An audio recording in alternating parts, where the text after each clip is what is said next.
This is the state of the union for the online coaching industry. No, but for real, what I'm about to share with you has literally generated me over 500 inbound leads in the last couple months. And I'm going to share with you all of the Ninja Jedi tricks that have helped me with the intention that it helps you too. Let's take a quick trip down memory lane so we can look at how market evolution has occurred so you can take what I'm about to share with you and apply it into today's times. Now, August 2018, I launched my first online fitness product, and kind of embarrassed to admit this. It was a follow along workout program and it failed miserably, which is a lesson right there to always ask people what they want before you go and create a product. The goal was for me to market it to the 300-ish people that were members of my gym, the gym that I had built, and no one wanted it at all. And then September 2019, I launched an online fitness program that they ate up like hotcakes. We generated $11,200 in cash within the first 4 weeks of that. Then from 2020 to 2021, that same program generated multiple six figures and served about 100-ish clients. Now, the reason I share that and the truth of this is that I had built marketing, sales, and delivery skills while building my gym from 2013 to 2019. And then when COVID came, everyone and their mama was going online. There was this big online boom. And so there was skills plus demand, and that equaled lots of clients in cash during those times.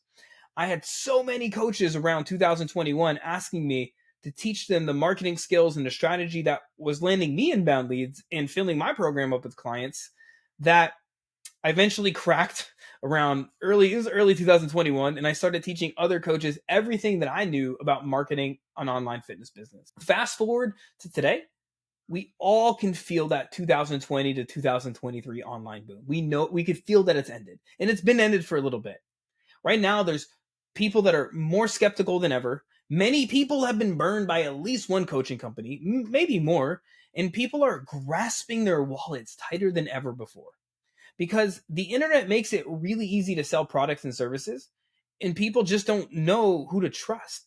But this is normal, though. The markets do sophisticate every handful of years, and the famous copywriter Eugene Schwartz coined the term market sophistication, which, in my perception or observation of it, I loosely define it as people in your niche have seen the same marketing, the same strategies, the same messages, and the same tactics over and over and over again, so they don't work as well as they once did. And that is what we are experiencing now in 2024. Okay? So now that we called out the elephant in the room, let's talk about how you can evolve and continue to grow your business while this market evolution is happening. The first thing that's helped my own business continue to generate leads, because my business has felt it just like many others have, is we have carved out a new sub niche. So the first thing that you could do is carve out a new sub niche. Now, here's what I mean, right? We have what's called markets. We all know markets, right? I believe I first learned this, like truly learned this in Russell Brunson's Expert Secrets, or one of his books. And there's the health market, the wealth market, relationships market, and these days you can even think about like the happiness market. Then you have a niche, right? There's going to be niches. It could be like weight loss, it could be muscle building, right? There's niches. You see what I'm saying? And then there's sub niches. And this is where it gets a little fun for you. This is where, like, if you don't carve this new sub niche, you're going to have a hard time. At least in my experience, you will. And so before sub niches were like, I help moms lose weight, something like that, right? You're getting a little bit more specific. And then there's what's called micro niches. Micro niches, in my experience, in my opinion, are way too niche, right? This would be like, I help moms lose weight that have 3 kids exactly. They're missing a limb, and I help them lose, 81 inches off of their left thigh. Like, way too niche. You want to go narrow, but not too narrow, right? You don't want to go too narrow. Where I see a lot of people go wrong here is they're either too broad, right? Like, I help business owners lose fat. That's narrow, but it's still a little bit too broad, in my opinion. You want to go narrow, but not too narrow or not too broad. So what we did is, within our existing sub niche, I serve online fitness coaches. I went to online fitness coaches who make $5,000 to $15,000 per month, but they're having trouble growing to consistent to $20,000 to $50,000 per month. And what I can do, my systems, my skills, everything, I could teach people how to do that. Now, it doesn't mean that we don't serve people that are less than that. We don't serve people that are more than that. We do, right? But our marketing message and everything that I put out there is designed to speak to that one sub niche in there. And I'll explain a little bit more in just a second how we even go a step beyond that. In my online fitness business, what I did back then, because we were going through market evolution even a few years back, 3-4 years ago, is I spoke to business owners who wanted to lose their last 20 to 30 pounds of stubborn belly fat. That was the niche I went after because I knew how to solve their problems better than anybody else around me, at least, right? And so that's number one, is how can you create and carve out a new sub niche or evolve your sub niche? Does that make sense? And it's going to be more helpful right now where we go into the second thing that's helped us, and that's making over our messaging. It's essentially evolving our messaging, giving it its own little makeover. Most fitness coaches and really just most business owners, period, believe the best way to grow their business is to do more strategies, more tactics, right? So they post more content, they DM more people, they maybe run more ads, they do more challenges, etc. And if you're doing all that stuff, you've probably proven that doing more volume isn't working. It has its limits. And the reason is simple. When you say the wrong message to the wrong people at the wrong time, you get a bunch of crickets, or you get a bunch of the wrong people engaging. And that's what's happening right now. You see, the truth is, the only way that you're going to get the right people interested in your program is if you say the right words. And that's where messaging comes in. If you evolve your messaging so that it matches what your market wants to hear, sales will become almost effortless for you. Which, as a side note, I'm going to be hosting a live workshop later this month called Money Messaging. And if you want an invite, just comment below, say the word money messaging, or shoot me a DM, and I'll make sure I send you the information on that workshop. It's going to be completely free.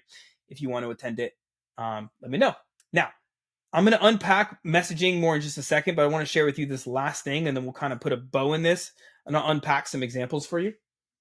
The last thing that's helped us a lot lately is what I call conversion content campaigns. The old way was just simply posting value pack content every day, DMing your engagers, giving them PDFs and other lead magnets, and then booking them on calls and creating sales. Now, that obviously isn't working like it used to for reasons that are already covered. In fact, I was doing a consultation with somebody the other day, and I think he had an appointment setter helping him, and they were doing like 300, I think it was like 300 conversations for like 5 sales. Like, that's extremely inefficient, right? So there comes a point in time where you want to start to fix up your messaging, and you want to fix up your content strategy so that you actually create more efficiency in your business, right? So instead, what we're doing and it's working is we're creating demand for long form content.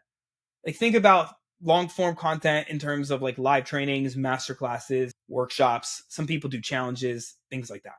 And then you use strategic content. This is going to be a mix of posts, emails, videos, things like that to promote it and get butts in virtual seats. Think about somebody I follow on social media a lot are Kevin Hart and The Rock, and they do really good at promoting their movies. It's like funny, right? And like they do a really good job at creating demand to get people in seats. Now, that's an extreme example, right? Because they're trying to it's a big box office hit, but so is your long form content.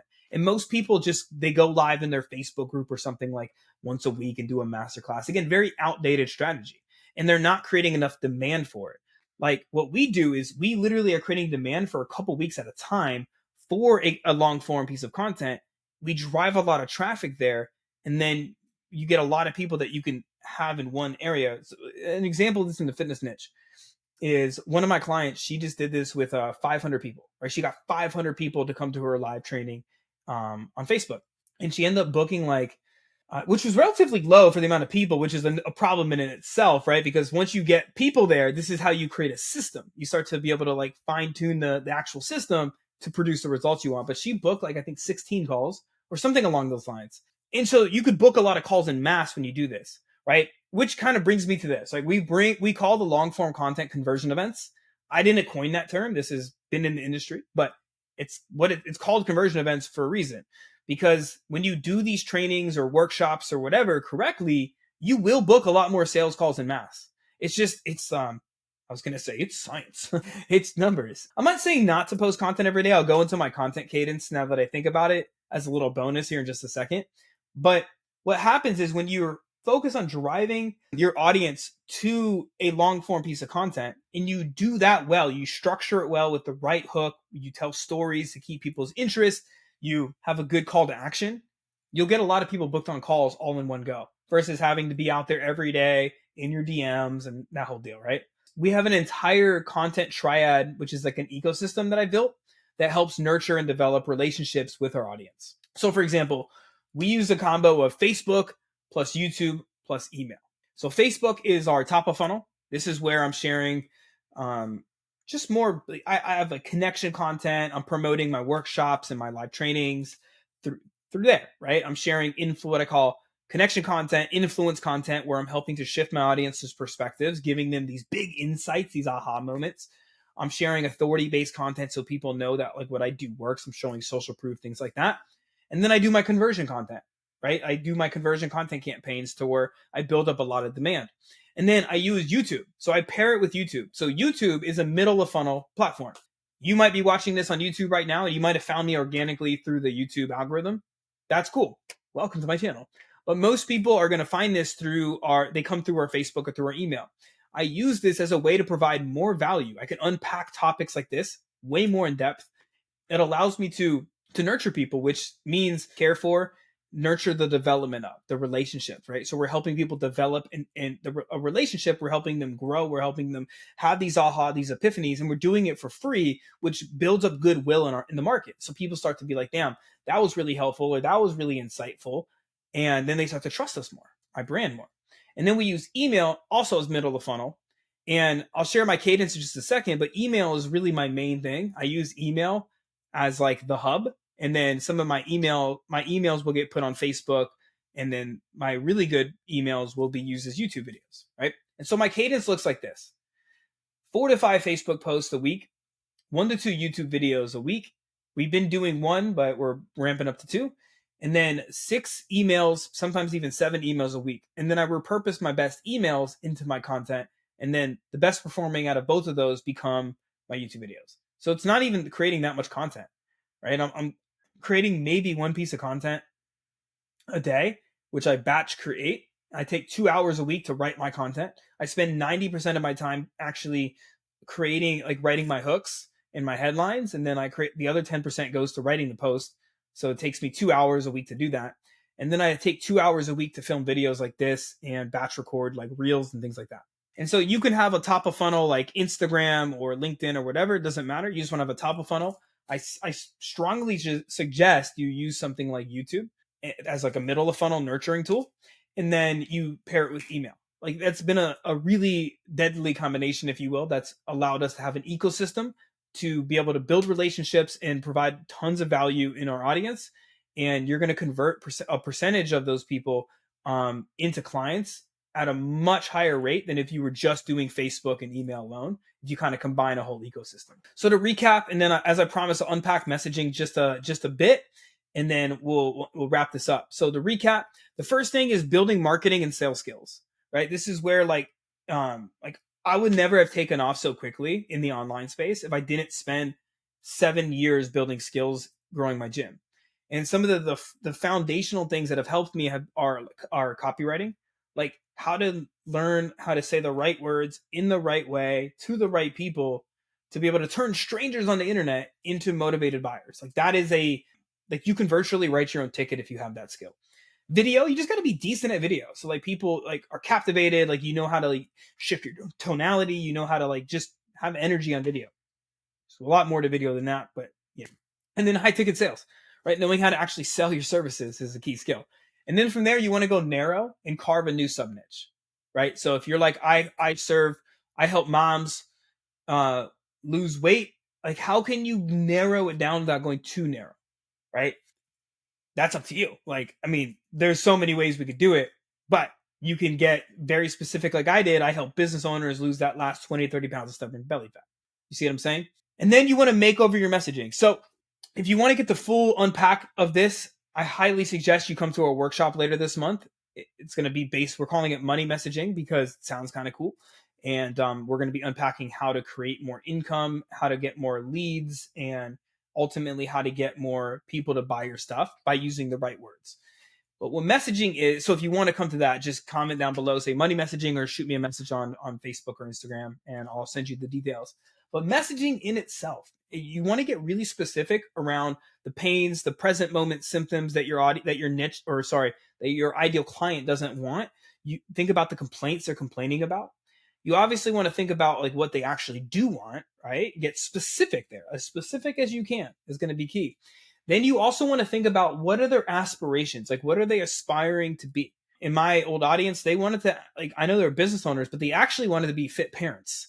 Most of them were parents and they wanted to be that fit parent. That was their aspirational identity. So their kids actually looked up to them, right? They wanted to be that high powered CEO. In my niche now, most of my audience wants to be sought after coaches. They want to feel in demand. They want to go from ignored to in demand, right? Think about that aspiration. That's really, really key. Part of messaging is coming up with your own unique mechanism. And that's very markety, right? But it's like really thinking about what's a big idea that can help take your brand to the next level. Like for me, I talk a lot about messaging. It's like very meta. But like for me, the big idea of my brand is if you fix your messaging, if you refine your messaging, if you say the right words in the right way to the right people, then plug that into the right content, you will massively increase the amount of right engagement and leads that you get. And so it's a big idea in my own messaging, right? In my fitness business, the whole messaging concept was around stubborn fat solution. And I literally had the solution to stubborn fat, right? And I had a lot of proof to back that up. So it's coming up with that big idea. And for me, then it was all about eating right versus eating healthy. You see what I'm saying? We talked a lot about how to optimize your metabolism so it essentially sheds off fat for you, right? So you come up with that big idea. And there's a lot more to messaging than that, but I want to give you some things that you can start thinking of, and then you can come to the workshop to really unpack some more. And then the last couple things that we just talked about today was to plug that messaging into conversion content campaigns, to use sequences of content to drive demand to long form content, to conversion events like live trainings, workshops, and masterclasses. And then from there, you can book calls in mass. And then the bonus I gave you was building a content ecosystem for your audience to live in. This helps you take strangers on the internet and you create your own kind of like Netflix show, if you will, right? Your own little world, your own ecosystem on the internet that you can get the right people in, and you can create ready to buy clients. You can nurture them with all different types of content so that people are getting tons of value for you. They're solving problems in advance with your content. And you can't just do that. At least I shouldn't say that. It's probably not 100% true, but it's highly unlikely that that's going to happen for you if you just use Facebook or if you just use Instagram. By combining things like Facebook, YouTube, and email, you create a lot of different areas and ways to be able to provide that value to people. And you're not relying just on one single algorithm. Does that make sense? So that's it for now. I'm curious from you, what was your biggest takeaway from watching this? What was your biggest takeaway from maybe listening to this right now? Let me know down below in the comment section. And if you found this video helpful, make sure to click subscribe so you don't miss out on any more videos like this. As always, remember, your message matters now more than ever has before. Don't be afraid to speak it. As always, be seen, be heard, and be impactful.